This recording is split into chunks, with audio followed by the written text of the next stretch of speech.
Thanks. Pramod's group have done an enormous amount of work and important work that needs to be in place for the future of training.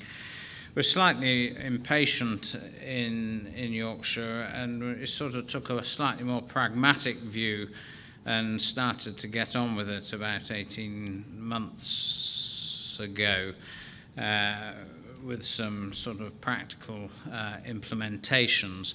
What I'm going to talk about is how we run simulation in the specialties that we do in our deanery, or let be as it's now called, and I think it complements the debate we had this morning between Angus and Richard. I think the ideal programme is one that has the best bits of apprenticeship in, but also some structured simulation.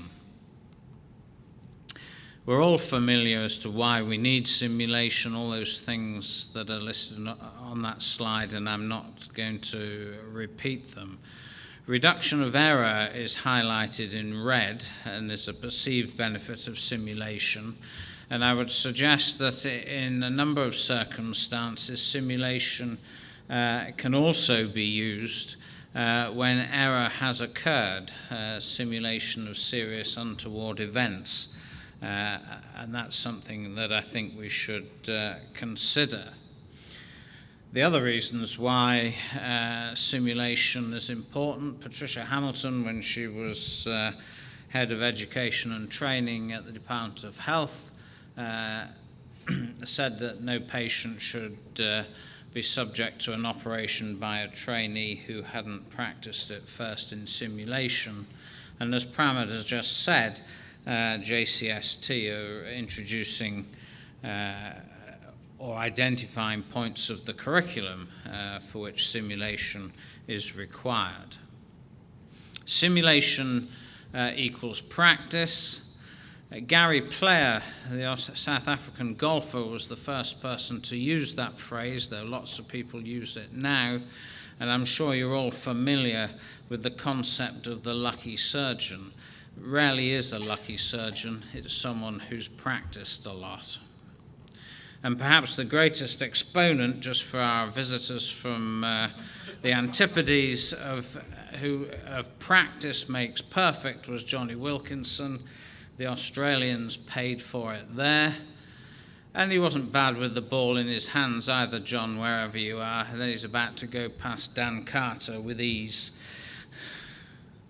Now, simulation in the workplace. Apart from the obvious need for simulation, one thing that drove us as a deanery to perhaps implement this earlier than many other deaneries was that if we provide things locally, we don't have to use the study leave budget or the curriculum delivery budget for external courses. If you go on a course, a laparoscopic skills course at the Royal College of Surgeons, you will consume your entire allocation for 1 year. Jonathan's writing down his question as I speak. I may have picked the wrong course, and therefore there's nothing left to do anything else with. And there is a certain amount of funding within the deanery. It's not called study leave anymore, it's called curriculum delivery budget, quite correctly. And to a greater or lesser extent, all deaneries, let-bes, have some facilities for simulation and training. I'm not going to talk about one-to-one or individual simulation training in this talk, other than to highlight that we're actively profiling all our trainers in Yorkshire and the Humber, and I agree with previous speakers that not all trainers should train. We've concentrated instead on group simulation, i.e. specialty based. That has to be led by the training program itself, but as I'll tell you in a minute, not developed by them. And clearly the training has to be appropriate, differentiating between core and higher training, and particularly in higher training linked to the stage of the curriculum. As I'm sure you know, for general surgery, there's 3 phases to the higher training curriculum. Generic training is also something to consider, because we spend a lot of time on non-technical skills with the core trainees at the moment. It is going to be introduced for general surgery shortly, but there are generic technical skills as well. And free practice is something we certainly need to promote amongst trainees. We're very bad at that. Most trainees will need a mentor, an identified mentor, which we've coped with, and I'm going to tell you about that in a moment. But access to skills centres out of hours in our deanery at the moment is appalling.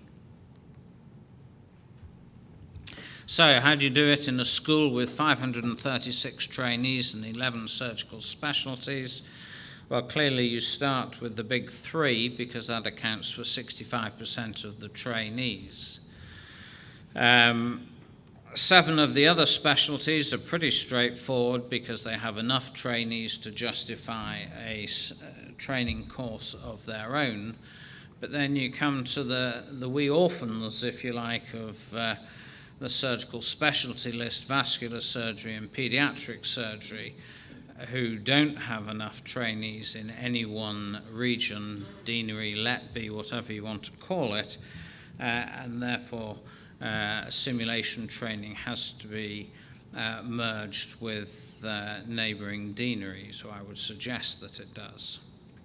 So how have we developed these programs? I said already, you don't rely on the program directors. They're clinicians primarily, added onto that the responsibilities of being a TPD, and they simply haven't got time.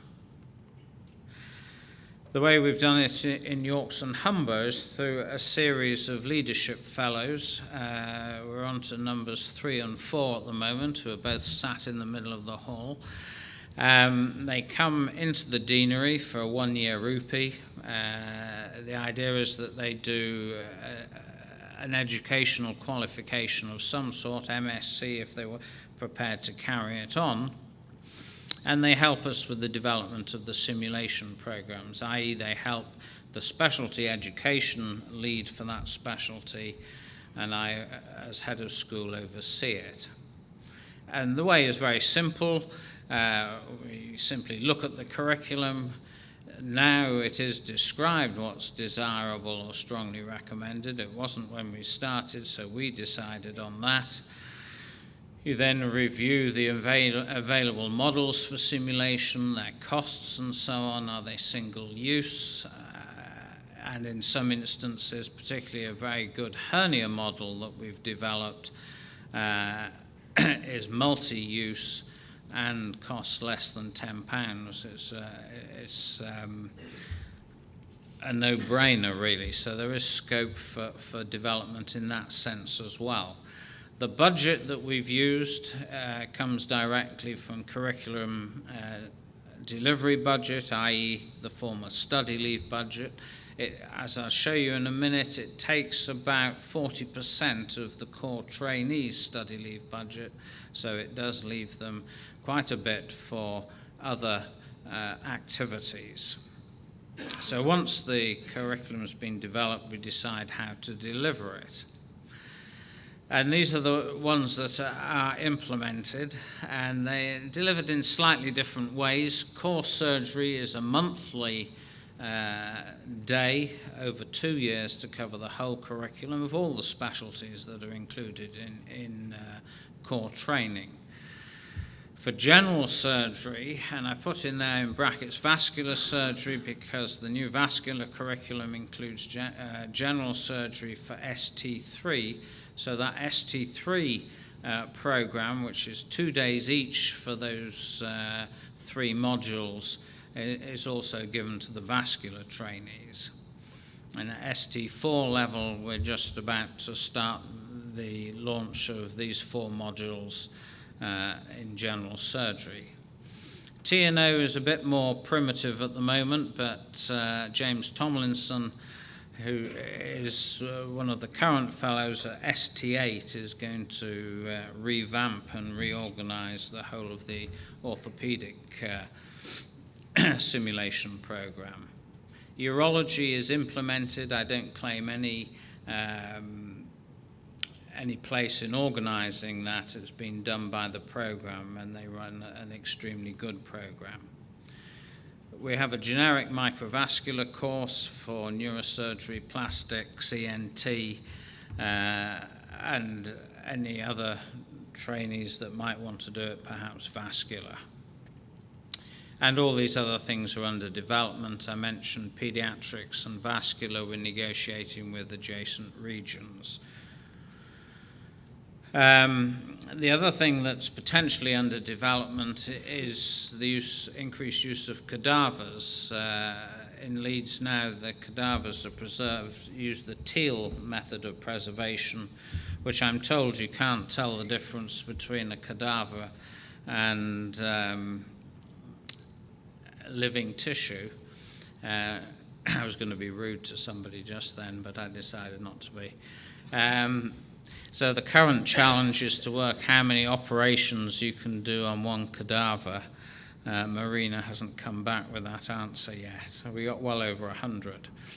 And there are 3 other programs that have essentially been already developed by the specialties, which are shown there. How do we run this? The Yorks and Humbers, the biggest deanery, well, I suppose that it's not as big geographically as Scotland, but it is the biggest in England in terms of area, divided into west, east and south. And I've coloured the centres there for you. Within those centres, everyone has a dry lab. There are 4 wet labs throughout the region, 7 centres with high-fidelity laparoscopy and endoscopy. Not that I particularly endorse their use. Most of our simulation is geared more to box trainers. And in fact, one innovation that's not here, all ST3s in general surgery have been given a box trainer when they started in October, and some tasks to do to try and enhance their laparoscopic skills. By now you've probably read the other topics, facilities that are there, but including the 10 centres that can do non-technical skills training. So just to give you one example, in core training we wanted to produce a program that was unified across the region, mapped to the syllabus, and that was affordable and deliverable. The curriculum was developed, as I've said, by the school, but now it's up and running. It becomes the responsibility of the specialty. We can't keep looking after them, otherwise we won't develop anything new. So there's an educational TPD who has oversight, and at the moment it's run by him through the college tutors, of which, of course, there's one in every trust. And each month, there's a teaching each month, and it's triplicated. So once in each part of the deanery, it's the same module, the same curriculum. But it is on different dates, so that if you're on call in the west, on the date in the west, you can go to the east or the south, or if you're on holiday, whatever. And that's supplemented by, we provide the core trainees with online videos of the majority of the procedures they're going to learn, and they should view those first. It's a big program, nearly 160 trainees, at least when it started. So in order to organize it, they register online for that month's course. It means we can order disposables like animal tissues and so on, and therefore there is a maximum number per centre. The program, really, you can ignore this slide, it's too long and we're too late. But when they were doing laparoscopic skills, they spend a couple of hours either doing or assisting, learning some dissection, and then the same amount of time again then with a model for appendicectomy, which we get from the States because it's far cheaper than we could buy in the UK. And the cost of that session is £31 per trainee.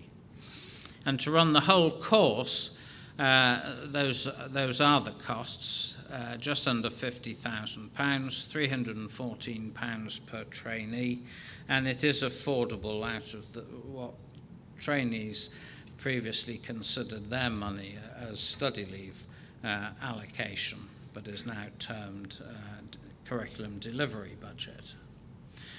We've evaluated the courses. We use the JCST QA tool, and that's a separate presentation. Trainee and faculty feedback's been very good, but we have identified defects or deficiencies in some of the centres. So how are we going to sustain it? Faculty, faculty, faculty, faculty, and faculty again is probably the key message. And because of the deficiencies in some of the centres, we're going to go for fewer centres. We started off trying to be inclusive of all trusts. We're moving down to 6 trusts throughout the region now that have the optimum facilities in terms of those things listed there. Rather disappointingly, we've also found that college tutors are of variable quality in their commitment to simulation, and so we're in the process of appointing a let-be-appointed facilitator to each of the 6 centres, who will be responsible to the head of school, who will be responsible for recruitment training of faculty, which can include senior trainees, and basically front the organisation within their centre. So they will get paid sessional time from the deanery. So in conclusion, I think we've got a fairly successful but still evolving programme. The QA process suggests that it's quite good. Again, faculty, faculty, faculty. Involve senior trainees and reduce the number of centres. The other thing we desperately need to correct is access to the skills centres out of hours. Thanks.